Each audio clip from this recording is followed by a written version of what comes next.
And now I'd like to welcome you to today's webinar on transitioning into leadership for an IT manager. I'm going to hand things over to our featured presenter today. He is Executive Leadership Coach and Professional Development Consultant, Mr. Brian Ackles. Brian, you now have the floor. Thank you very much, Kelly, and thank you everybody for attending this morning. This is a fascinating topic. It's really interesting to talk about and look at leadership, particularly for people who have been working primarily in IT and moving into this leadership position. So a bit of an overview of what we're going to be talking about today. So like any new challenge, moving into a management position, a leadership position, like anything else you do in your career, if it's something new, you're going to be learning and refining some new skills. So we're going to introduce you to some of the key focus areas new managers need to be aware of, and look at some of the challenges and some of the things that you need to do to shift from being a team member to being a leader in the team. So with that, let's jump right in and talk about what modern leadership is all about. We live, as we all know, we're in the industry. We live in chaos. The technology industry in particular is increasingly chaotic. Technology has shorter and shorter life cycles. Global markets, global competition, the ease of delivery of new products and services today is literally at the push of a button. We develop applications, we develop software, we develop services. They can be delivered online easily, seamlessly through the cloud, whatever delivery model works for us. Customers are getting more and more educated, and they're getting more and more demanding. IT used to be the purview of the chosen few in an organization. Well, those chosen few are being diluted, and many more people in the organization are deemed as tech savvy. If you take a typical person coming into the workforce in their early 20s with post-secondary education, regardless of their area of expertise or their area of focus, they already likely have more technical capabilities than many boomers had or even have today in going into the workforce. It's just a change in how technology is so pervasive in our lives. We have multiple generations in the workplace, multiple generations with different needs, different wants, different perspectives. You've got, going from the people who are still in the workforce who were born in the 40s and early 50s. You've got the boomer generation. You've got the millennials. You've got Gen X, Gen Y, Gen Z. You've got all of these people, mashing up into organizations, all with different requirements, different needs, different views of the world. And we're in an economic climate which is, to say the least, is extraordinarily unpredictable. It's change which is difficult to forecast on how this is going to affect us moving forward. So all of this to say, modern leadership is dealing with a number of factors which just were not thought of back in the early part of the 20th century when leadership and management was first starting to be really studied and started to put some structure around it. So this is what we're going to talk about a little bit first. So when you're moving into a position, like anything else, you have to understand, what does it mean to be successful in this position? So what do you have to do? What are the goals that you're supposed to meet? So you sit down, you become a leader, you're promoted, you've been working within IT, you've been working as a subject matter expert, you've been recognized for your skills, you've been recognized for your interest in moving into a more supervisory leadership position. So now you need to understand how what you do fits into the overall big picture of the organization. What are your goals? What are the goals for your team? What are the goals for your new group? And how do they link to the goals of the organization? How do you help the organization? What things are you responsible for? And this is a very, very short list: schedules, budget, staff, delivery of projects, processes that that your group may own or be responsible for, different products that your group may be responsible for maintaining, supporting, or developing, or all three, as the case may be. Again, flatter organizations, teams take on multiple roles. So there's a lot of things that you're trying to wrap your head around as you step into this leadership position, notwithstanding the fact that you're coming from a technical environment and you have to broaden your thinking and you have to look at the world with a different view. So this transition can be difficult, and it often is very difficult for people, and it seems to be more difficult for people moving from the technology space into the leadership space, because you've got to start looking at different things.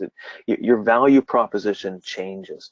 You know, your value as a technology expert is measured on, on the level of expertise that you have, on being able to solve technical challenges. What is the value that you bring as a leader? How do you make that switch? How do you make that mental switch?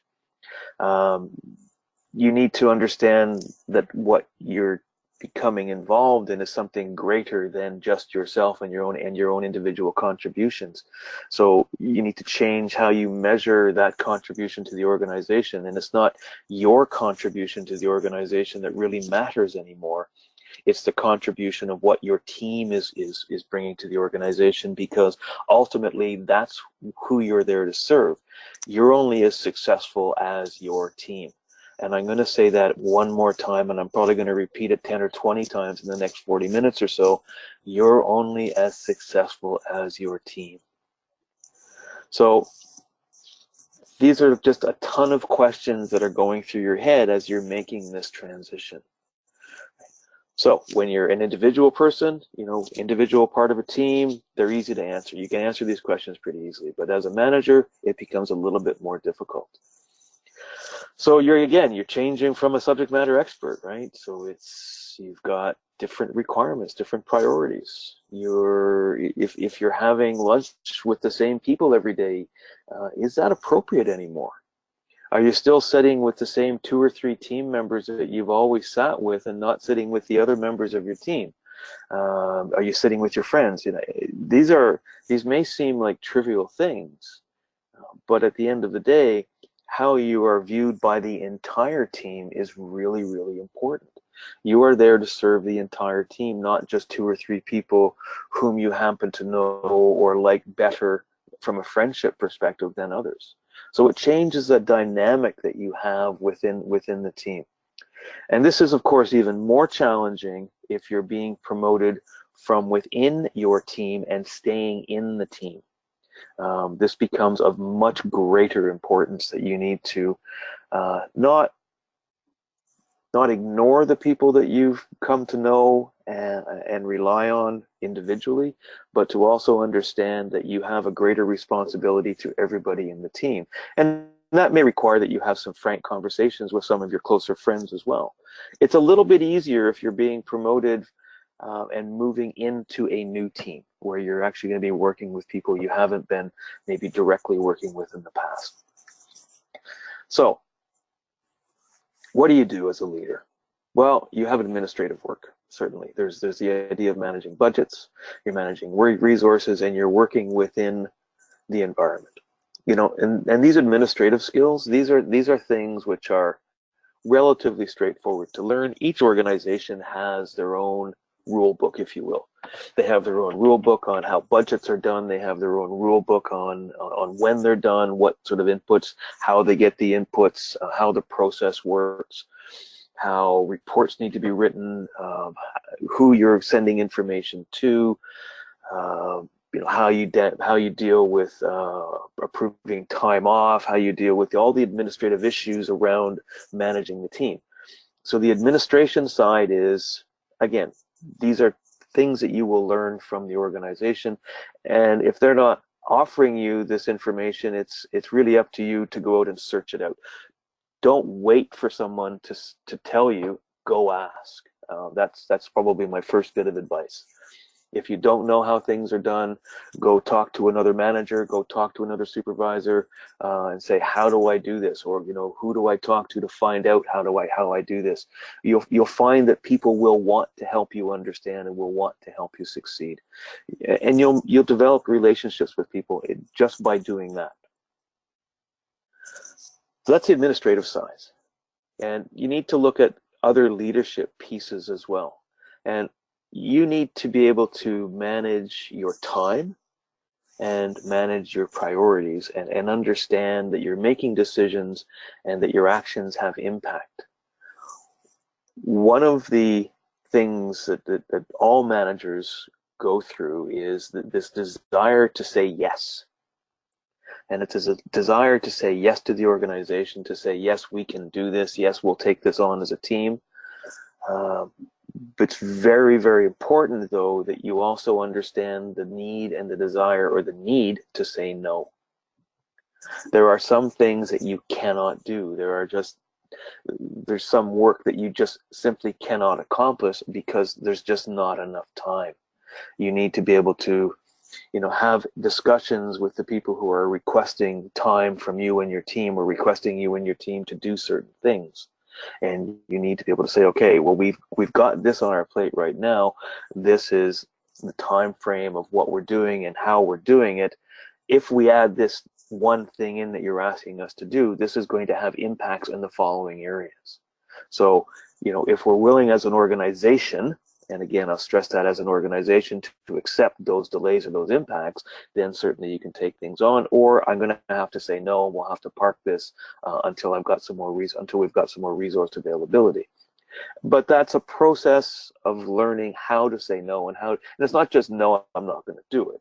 It's, we have a challenge, here's a priority issue, we need to discuss this, and then we'll make decisions as a group and as an organization.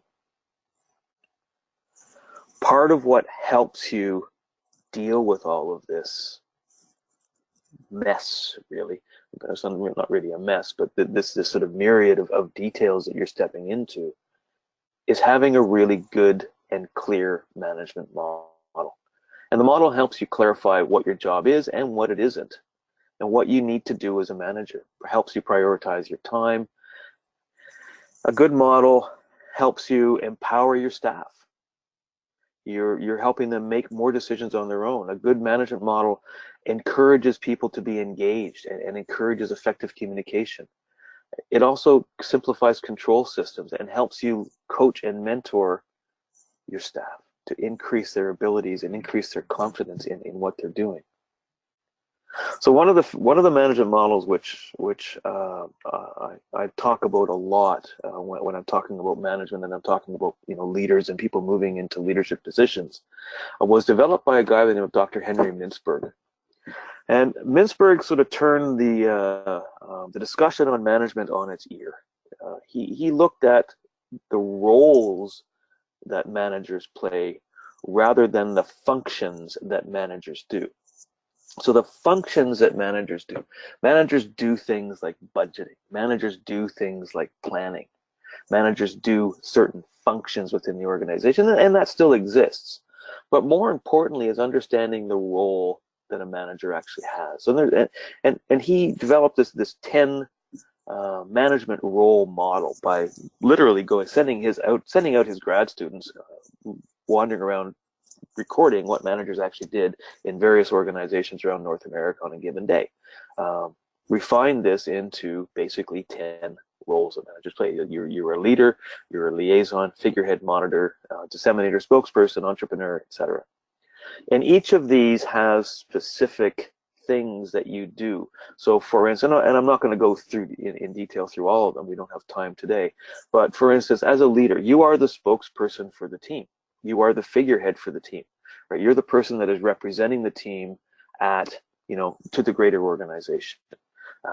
As a monitor, you're monitoring the organization. You're monitoring to look for opportunities, to look for information. As an entrepreneur, the role of an entrepreneur, you're looking for new business. You're looking for new ways of doing things. You're looking for better ways of doing things. So each of these roles have specific characteristics around it, and I urge you to look into what Mintzberg talks about. There's also the psychological toolkit, and again, I'm not going to go through this in detail. You'll have the slides, and you can look at this a bit more closely. We'll talk about these 4 buckets in just a minute. But the behavioral approaches, cognitive approaches, the psychodynamic approaches, and the humanistic approaches. So the behavioral approaches means you make clear statements to people regarding what the desirable behaviors you want from them are, and how that is linked to a reward system. So there are always reward systems of some type in every organization. Now, I have a day job, and my day job is actually for a not-for-profit organization. So we don't get bonuses, we can't pass out gift cards, but we still have a reward system, and the reward system is really individual to the manager to talk about and remind people why we exist. I actually work in a public safety organization, so our reward is in having a system and having technology and having this in place so that we are saving people's lives. That's our reward system. The reward system is also as simple as a manager saying thank you for a job well done. It can be as simple as that. And it can also go on to much more complex reward systems as well. The cognitive side of this. So management needs to articulate how the goals of the organization link to each individual's performance. And that's also how it links to your performance as a new leader and as a manager moving into this role. So you're providing coaching, and hopefully you're being able to get some coaching as well from other managers in the organization. And it's also looking at the culture of the organization. The psychodynamic aspect of this is considering the emotional impact of decisions that are being made, how change and work affects people. If you're changing things within an organization, change management becomes a real issue that you need to understand and deal with. People respond to change from a very emotional level. And from a humanistic perspective, you're trying to maintain good communication, build trust, build strong relationships, and treat staff with respect. So all of these best practices from a psychological perspective are also really important for you to consider as you're moving into this role as a leader. Now, again, let's focus back on what we're talking about here. We're talking about moving from an IT function where you've been an IT subject matter expert, and again, recognize for your skills, recognize for your desire also to move into management, to take on to a more leadership role. And now you're getting into a lot more human soft skills. And the soft skills part of being a manager and being a leader are extraordinarily important because, again, and I'm going to say it again, you are only as good and you're only going to be as effective as your team performs effectively and as your team performs well. You work through your team. Right? You're there to serve your team and make sure that they've got the tools and make sure that they're in line with what has to be done. So what drives us? What drives people to work? What drives, what motivates us, and what motivates us to be managers, and what motivates your team? So we look for an environment, we look to create an environment that makes people feel good about being there. They want to participate. They want to do the job that they're doing. People want different levels of autonomy, but they want to have the ability not to be told how to do every little thing. Now, one of the traps and challenges for IT people in particular moving into leadership is you have and you bring a significant amount of skill, of technical skill with you as you transition into this new role. However, it is not for you to tell people how to do their job because that becomes micromanaging. You need to learn to let go and you need to learn to trust people so that they can do their jobs effectively. Yes, you may grit your teeth at times and say, I can do this better and faster myself, but you can't do that. And that's a danger for all of us as we take skills and we move into a leadership position. You have to let go, and you have to trust other people to get on with the job. You can provide them coaching, and you can provide them, you can mentor them, and you can coach them, and you can enter into discussions with them, but avoid the trap of telling people how to do their jobs. Keep your systems open as possible. And again, a closed, rigid system, you're turning your staff into factory workers, where they're turning a widget for 8 hours a day, and that's all that they do. We're in a technology space. We're in organizations where we need people to think outside the box and involve people in setting goals, involve people in the objectives, involve people in setting up projects. Keep your teams involved. Don't make decisions for them. Make decisions in consultation with them. Get their inputs, weigh their areas of expertise. Remember, you have an area of expertise, but so do they. They bring different aspects and different views to the organization. So you're creating, facilitating, you're maintaining your teams. You may be creating a new team, or you may be empowering an existing team and maintaining an existing team. The thing about teams, though, if they're effective, it's as a result of hard work. And so it's as a result of hard work of both you as a manager and a leader, and also by the team. You need to empower the team. You need to make sure that they understand what they're supposed to be doing. You're engaging with them. You're talking to them about the work that needs to be done. You're getting their views and you're getting their opinions. You're motivating the team along the way. Find out what motivates the team. Find out what motivates the different individuals on the team. Some people are motivated by a new piece of technology or a new piece of testing software. Some people are motivated by you coming by their desk or coming by their workplace and saying, this is great, thanks very much. Can you show me what you're doing? This looks really interesting. That level of engagement and that level of interest from you can be a powerful motivator for people as well. You're giving some oversight, you're giving some guidance and leadership. And then the oversight piece is people need to understand how what they are individually doing fits into the greater whole of what you're trying to produce or what the team is trying to do. The team needs to feel needed, right? Everybody in the team needs to understand why they're there, what they're doing, and why it's meaningful to the organization. So you're really spending a lot of time communicating with people. You're spending a lot of time building strong work relationships with people so that you're able to sort of judge the pulse of the team. But again, you're also making sure that you're delegating to people and you're not doing the work yourself. And again, that can be the hardest initial thing to do, to let go of doing all of the work yourself. And I'm not saying that the day you become a leader or a manager, that the day after your promotion, that you stop doing everything that you were doing.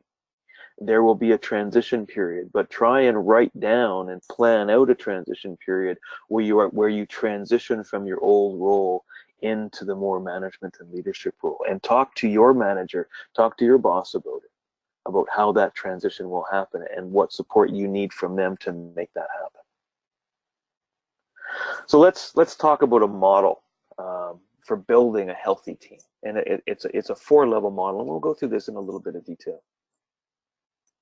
So level 1 is about the culture of the organization. So if we're talking about teams, it means that the culture of the organization needs to support this idea of a team. It needs to support the teams have a degree of autonomy, independence, and that teams can make decisions and make changes within certain boundaries, of course, because they're not completely independent of the organization, but teams can make decisions within the boundaries defined by the organization. And that's really important, because if you have a team which understands this level of autonomy and independence, then the team will take more ownership of the work that they have to do, because they understand how it fits within the team or within the organization. So how it supports the goals of the organization, how it supports the goals of a project that they're part of delivering. And this benefits the cultural, the makeup of an organization which has this type of culture is really, you'll find it is a relatively flat organization, and authority is more decentralized than hierarchical. This culture level of an effective team, or of building an effective team, also supports the idea of multidisciplinary teams. So you've got teams that are made up of not just people working on one aspect of technology. So your team might involve both hardware, software, applications specialists, transport specialists, right? And all of it is coming together within one greater good, one greater whole. And again, it depends on what the type of work you're doing and how multidisciplinary that team will be. But going back again, we're building a model for a healthy team. So that's culture. So let's look at the level 2, which is the human to human relationships. So look at relationships that exist already, or that the organization really encourages to exist. Now, when you look at this part of it, how does the organization encourage people to work together? Do they encourage groups to share information? Is it part of the culture of the organization that people get reports on what other groups are doing, so that there's an understanding about how the organization is actually functioning? So you're trying to make sure that people have information and they understand how the organization works and how relationships are developed. I just come off a rather long program of work. It took about 4 years from beginning to end. And during that 4 years, I went into an organization new and had to develop relationships with every aspect of the organization. And it's a relatively complex organization in public safety that I work in. And it takes a lot of time to build those, took a lot of time to build those relationships, certainly. But the more time I spent building the relationships, particularly with some of the key functions, the more benefits it had as we moved through this pretty major program of work. So investing the time to build those relationships, both for yourself and encouraging your team to build those relationships, has huge payoffs and huge benefits. Now, as I've stayed within the organization and I've transitioned into an executive leadership role, those relationships that I built during this program phase are paying massive dividends as I move, as I work with the organization and I work with strategy and I work with, other parts of the executive to determine, how the organization is moving forward. Because I already know how people think, I already have an idea of what drives them to do with the things that they're doing. So it all has benefits if you take the time. So you're looking for, the invisible contract of how you want people to be treated. And generally it comes down to you treat people with respect. You value their beliefs, you value their support, and you value their ability to collaborate with you.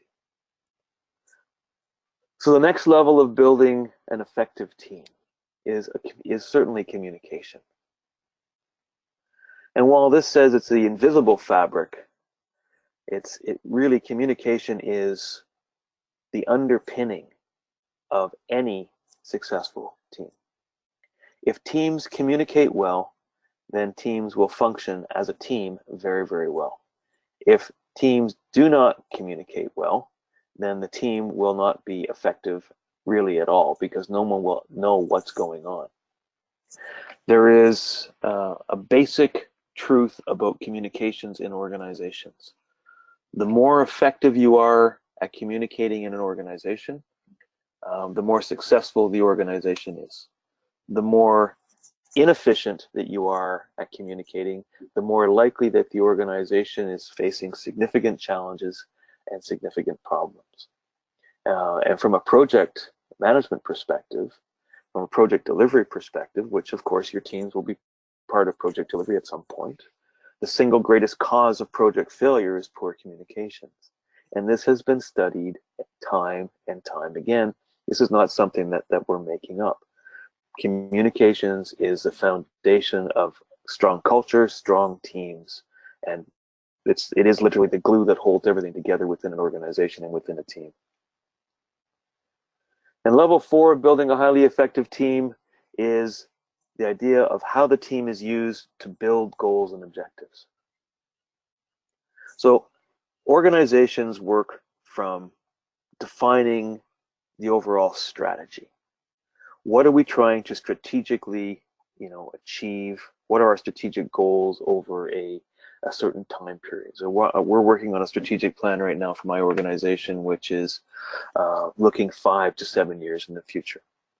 We've just come off a strategic plan, and we're just at the final stages of our last strategy plan, which was going to be sort of 8 years, and turned out that it basically we accomplished everything in 6, which is why we're into another planning process.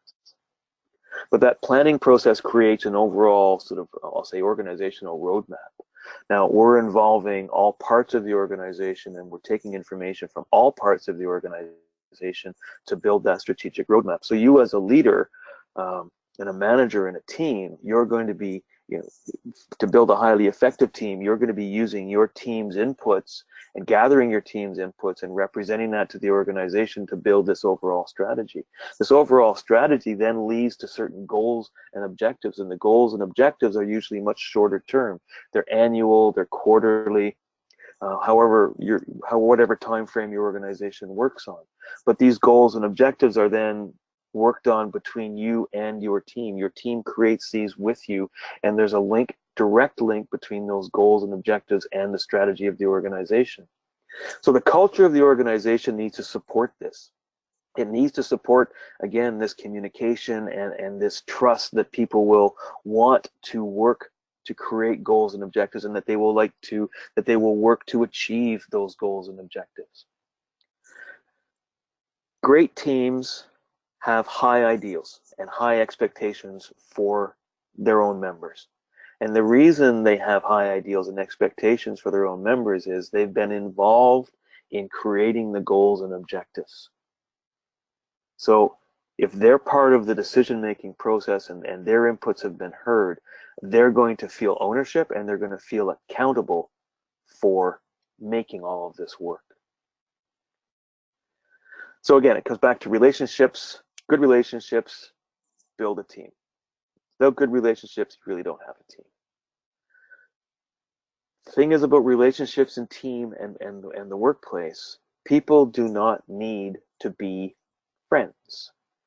But what they do need to have is respect for each other and a healthy relationship with people at work. And again, they're going to share part of their lives. That's natural. They're in the lunch. They're having lunch together. They're talking. Not everybody is talking about work, 8 hours a day while they're in the office. They're talking about their lives. We're human beings. We have other things that drive us.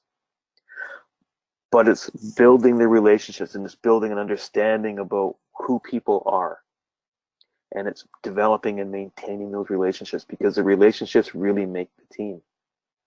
And again, we talk about communication. Your job as a leader is facilitating communication within and amongst the team, and also building a framework which is setting standards for professional behavior. How do you want people to work?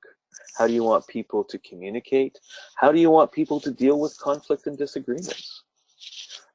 I've seen and worked with managers who encourage disagreement, who encourage vehement, almost to the point of violent disagreement, because they feel that level of antagonistic behavior is good for the team.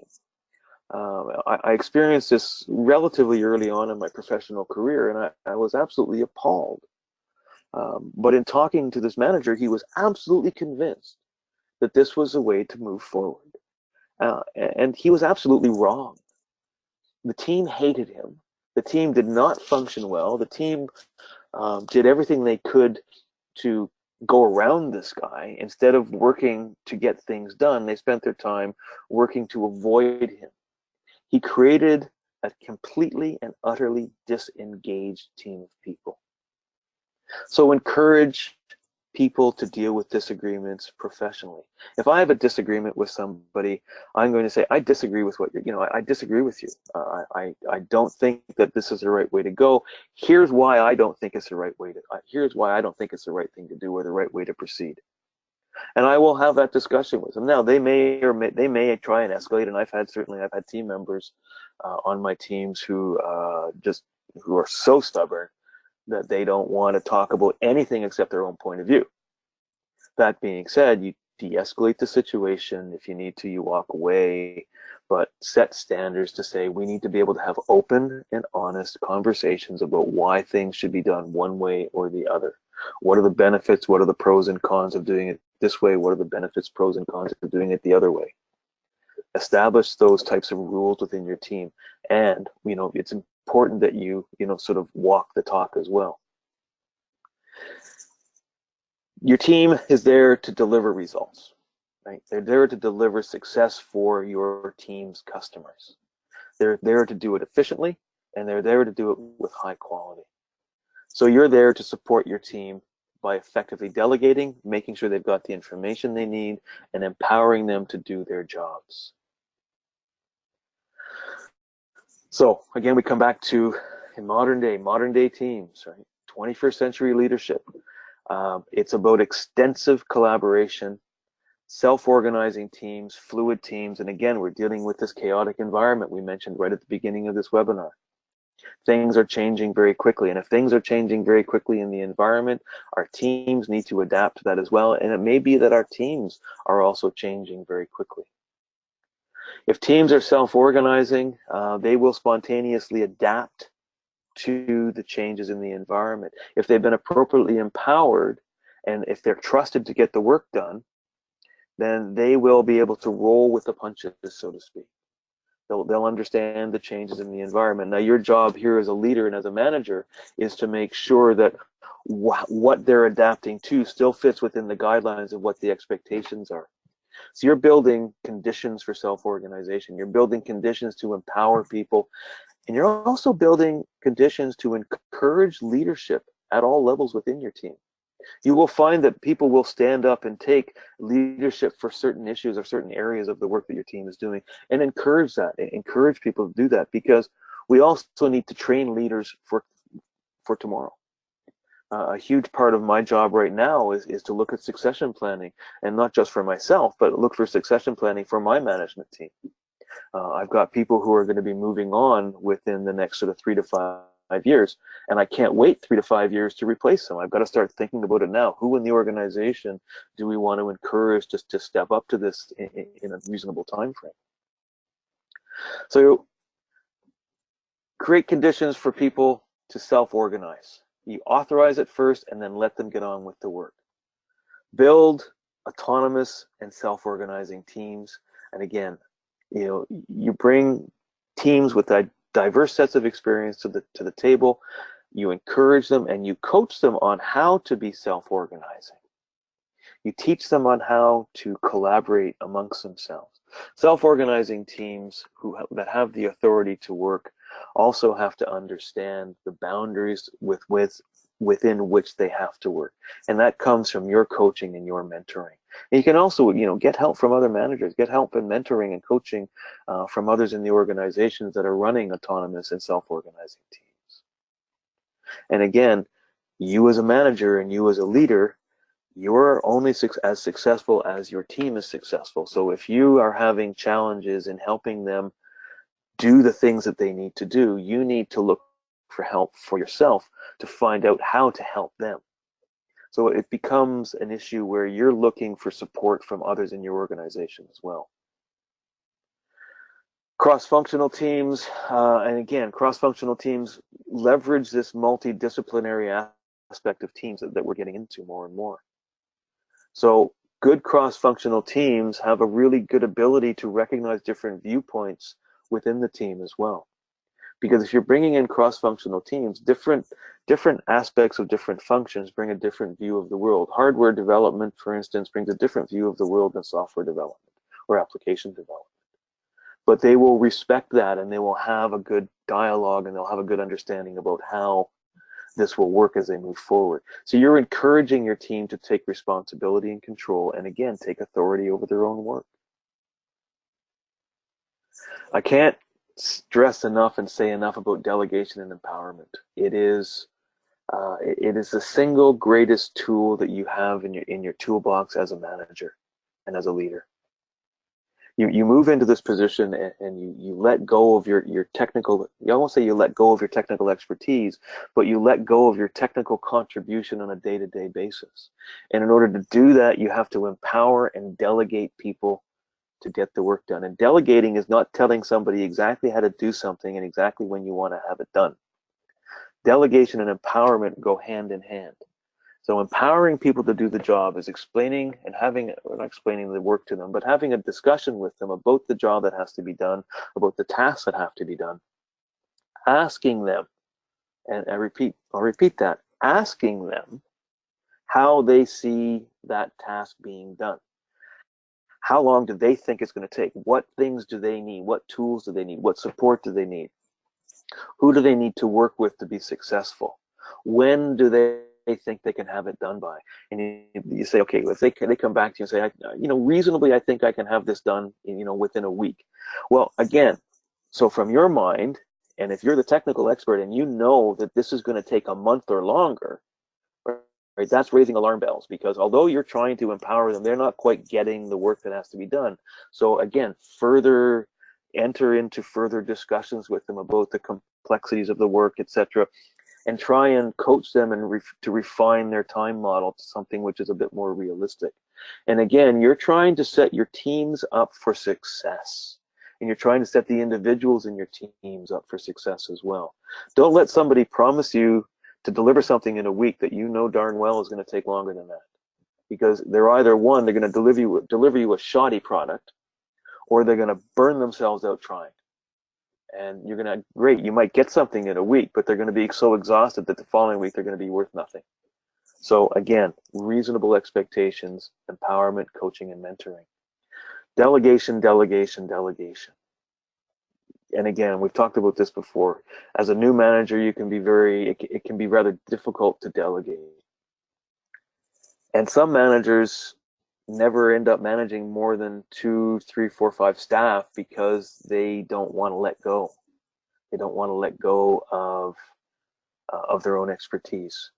If you don't delegate, though, you are robbing your staff. You're robbing them from the opportunity to grow, and you're robbing them of the opportunity to develop their own skills and develop, their own expertise as they move forward, so that they can, in turn, move forward in their career. So delegating is about the bigger picture. Delegating and empowering is about challenging staff to take responsibility, challenging them to stretch their skill set, learn new things, make mistakes, coach and mentor their own colleagues. All of this is essential to decentralize authority, create autonomous teams, self-directed teams that take leadership into their own hands. So we're building people. Well, we're not building them literally, because that would be illegal, but we're building people's capabilities. So we're creating a challenging work environment. We're supporting open communications. We're supporting people to build relationships within the team and outside the team. And we're supporting and strengthening the organizational culture by doing all of this. So the delegation process is pretty straightforward. Prepare and research what has to be done, clarify what the task is supposed to be, plan the delegation, talk to your staff, empower them to take action, and provide ongoing support and oversight. Don't just dump and run. I see this time and time again with new managers. They delegate, they empower, and they go on and do something else. Remember to plan some time to provide some oversight and guidance, and that's either regular touch-base sessions or support sessions, just to review the work. But again, avoid the micromanagement trap. So how do you deal with all of this when you're trying to build a team? How do you get the right people? So you want to get people that fit within the organization. That's really important. Now, they have to fit within the organization, and they also have to be able to do the work. And this can be a bit of a challenge, particularly when you're hiring technology people. So it's a balancing act. What do you need them to do? So for my teams, I'm hiring first and foremost for fit and with enough technical capability within the different teams that I'm working with to make sure that they can do the job, and we can train them to build that expertise as needs be. And that's simply because of the dynamics of the culture of our organization. The cultural fit is far more important to us and far more important to their long-term effectiveness than their initial high technical skill. That may be different for your teams. So attract the right people, understand your organization, understand the type of people that you need to get. And sometimes, use the vetting period that you've got with people, the sort of 3 months transition period when they come in, and look hard at people's performance and look hard at how well they're working within the organization in that first 3 months to see if they're a good fit and if they're going to be able to add to both their own skills and also add to the good of the organization. It is really, really important that you also make a decision on this piece. If people are not working out, move them on. Now, there's different ways of moving them on. There may be that they're good at what they do, but they don't fit within your organization, but they would fit well in another part of the organization. Now, that doesn't mean dumping your trash on somebody else. If there's a real value that they could bring to another part of the organization. It may be that they just don't fit in the organization at all, and some companies are now offering financial incentives for people to actually leave. To say this isn't going to work out, we're going to pay you a month's salary. Thank you so much for your time, and best of luck. But this just isn't working out. And you've got this 3 or 6 months grace period depending on where you're working and what your contracts are like. So again, think about attracting the right people and monitoring that during that sort of the first part of their engagement with you. And last, we'll talk about disruptive behavior, and I'll keep this very brief. Sometimes you get people who are really, really technically excellent, but they just can't work well with others. And we've all faced it. We've all dealt with people like that. Okay, sometimes you can put these people in a corner because you really need their level of soul contribution and just make it so that they don't have to work well with others. If, however, they do need to work within a team, then they're going to have to learn how to work well with others. You may have disruptive behavior. People are not meeting their expectations or their goals, or they're not meeting what they have committed to doing. And again, if this is consistent behavior, that becomes very disruptive for the team, because if they're not meeting what they've committed to do, then they're also letting part of the team down as well. Or people have difficulty dealing with different stakeholders. They can't get along with finance. They can't get along with their customer representatives. They can't get along with operations. It's very important to understand this and deal with this when it's happening. Don't wait for it to fix itself. And there's a whole long multi-day discussion we can have on performance management.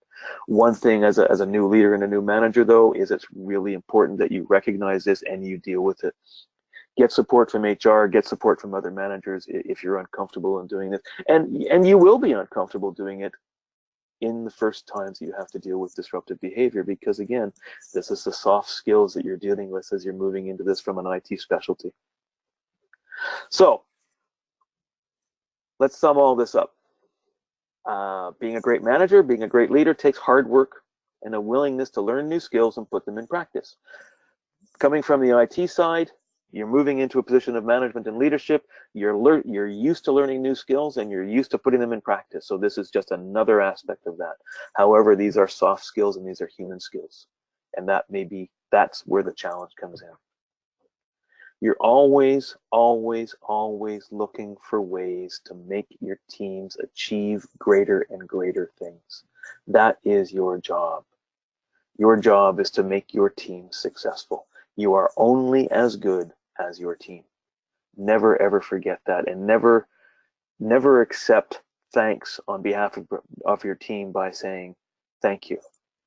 If your team is being given an accolade, you don't say thank you from yourself. You say, I would like to say on behalf of the team that they have done an absolutely phenomenal job, and we appreciate your recognition on this, right? Because it's you and the team together that are achieving these things.